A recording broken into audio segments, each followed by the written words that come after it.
Hi guys, welcome back to the channel. My name is Dave, and today we're talking about buying puts and calls. I tend to be a seller because it's kind of the lazy man's game to trading options, but there is a time to play on the other side of the fence and become a buyer of puts and calls. There's kind of a basic strategy that goes along with this in my mind, so let me explain how this works. It's just like blackjack. You gotta have good basic strategy. So if that is what you're looking for, please stick around. Whoop!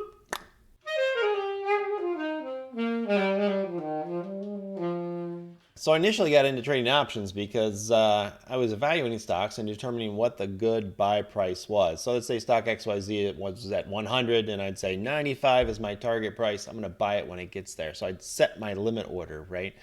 And my money would just sit there and wouldn't do anything. And stock XYZ might never get to 95. But then I figured out the evolution of this was to sell a put, right? So stock XYZ is at 100, sell to open one contract stock XYZ at $95 a share. So in that case, my money gets put to work day one, right? I collect that premium as soon as I sell that option.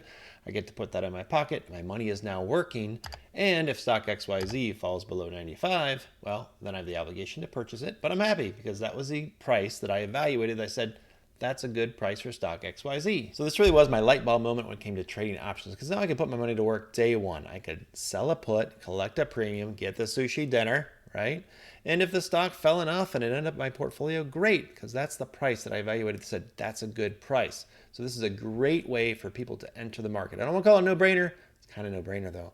But the whole point here is once you master the mechanics of selling a put, this is kind of the lazy man's way to enter the option market, because you can find this any day of the week, Monday through Friday. Something that you'd like to buy, if it fell enough, you'd buy it, put it in your portfolio.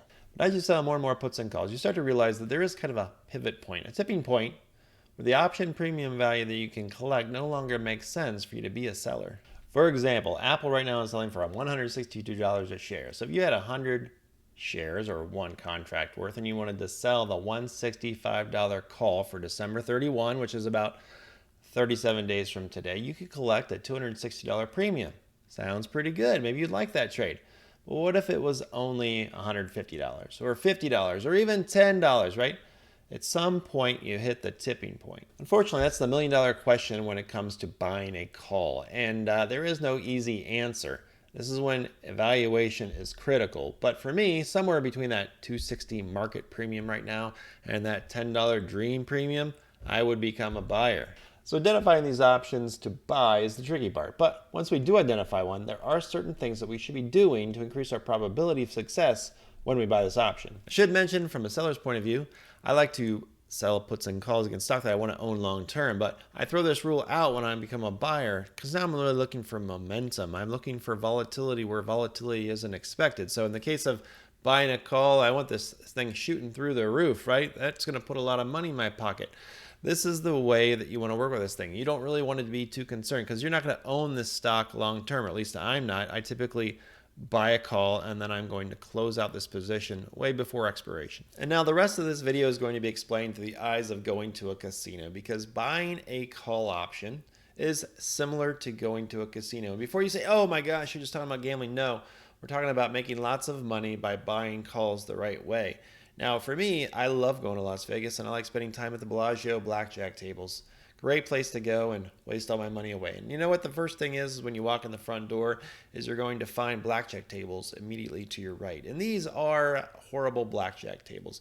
If you don't know a lot about it, I'll try to explain a little bit as we go through this. But when you walk into the casino, they put these games right to the right here. And blackjack there plays 6 to 5. It's supposed to pay 3 to 2, which would be more money, right? And it also has continuous shuffling machines. And it's just got horrible rules. So just in general, understand that when you first walk in, this is the worst game in the casino when it comes to blackjack. You sit down there and the house edge is like 2%, let's say. And the people that sit there we call ploppies, right? In the world, they plop down and they pay their $15. It's a really inexpensive table to play. They put their $15 down and they lose over time and the money goes away, right? This is out of the money call options. It's exactly the same thing as when you're trading out of the money call options, because your chances, probability of success are extremely low when you play out of the money cheap tables in Las Vegas. You're going to lose your money, and it's the same thing when you start playing out of the money call options. Unfortunately, even at those tables, every now and then somebody stands up and goes, oh my gosh, I just won a bunch of money. They jump around and everybody turns their heads and go, oh, I'll keep gambling. They keep throwing their money at these out of the money call options. They keep playing these horrible blackjack tables.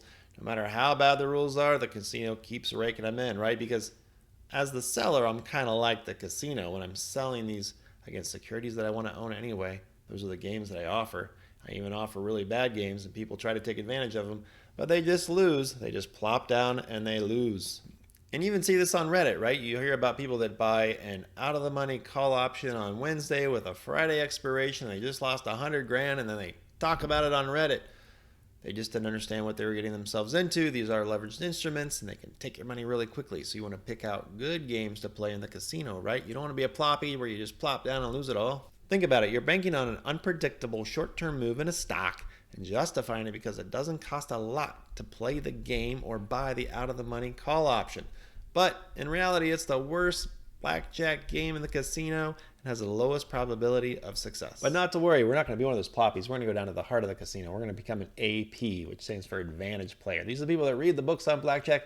They know everything about it. I'm sure you've seen the movie 21, right? Ben Campbell, I'm good at math. I go to MIT, that guy, right? That's what we're going to become. We're going to study and understand how to beat blackjack, and we're going to go play a better game. It might cost us $300 a hand on the weekend, but down there in the heart of the casino or in the high limit room, that's where we want to be, playing a better game. Now, the ploppies, they do come down here. They take one look around. They go, oh my God, why is that? This guy's crazy. $300 a hand, that's crazy. I'm going back to the other end of the casino. Continues to bet $15 and throws his money away. We're not going to do that. We're going to play in the money call options down here in the heart of the casino. We're going to know our trade really well. So they think it's too expensive. I just think it's better rules with a higher probability of success. In simple terms, at one end, you have a very cheap game that is very hard to beat. Not many people do.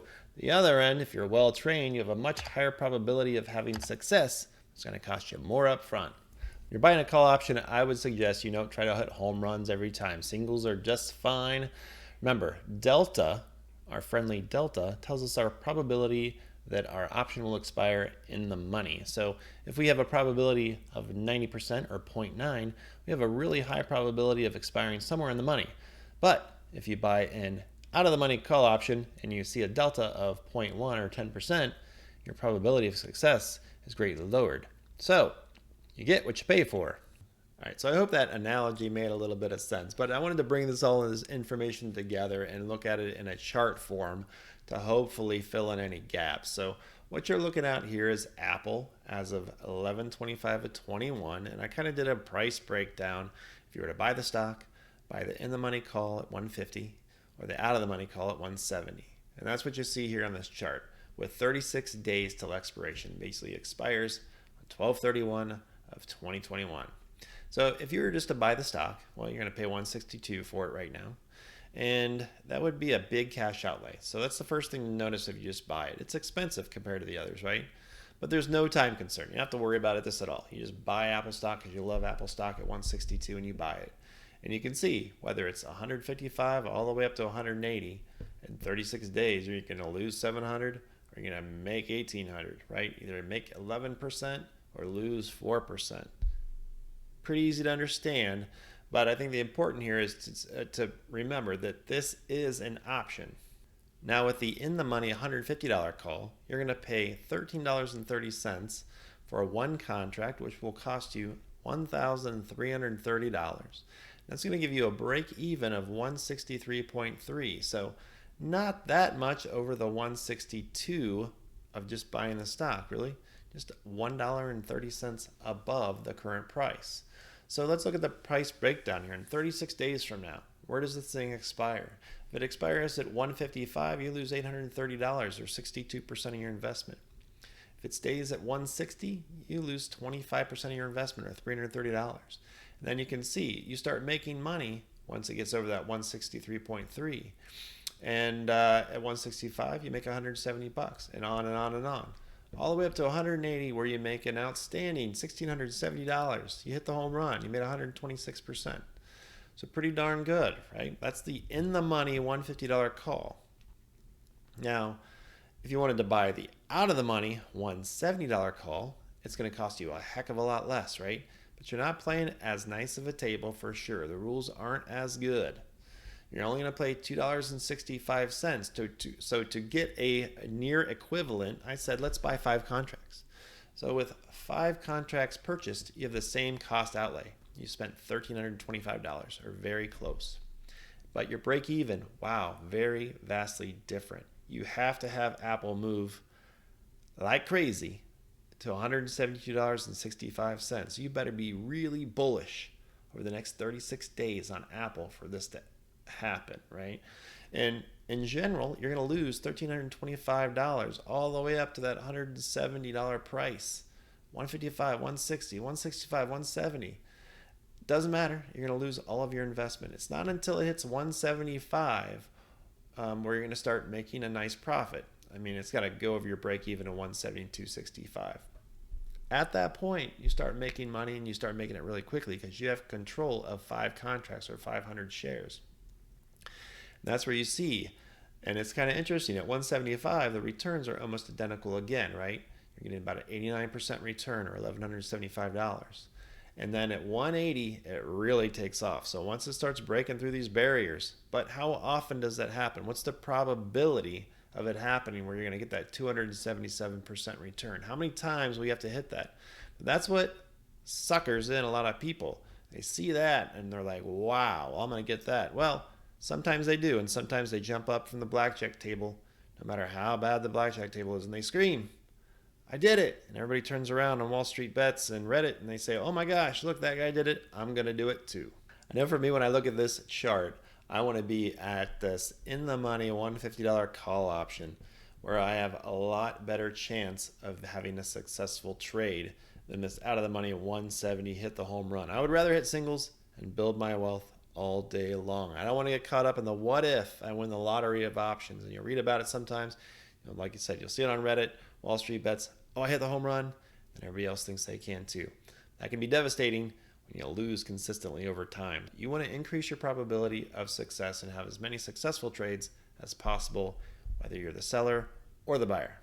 Identifying good buying opportunities with options can definitely be trickier than trying to sell your normal put or call. You definitely want to give yourself plenty of time till expiration, and you want to look at in the money versus out of the money, because usually you want to pay a little bit extra for the best game in town.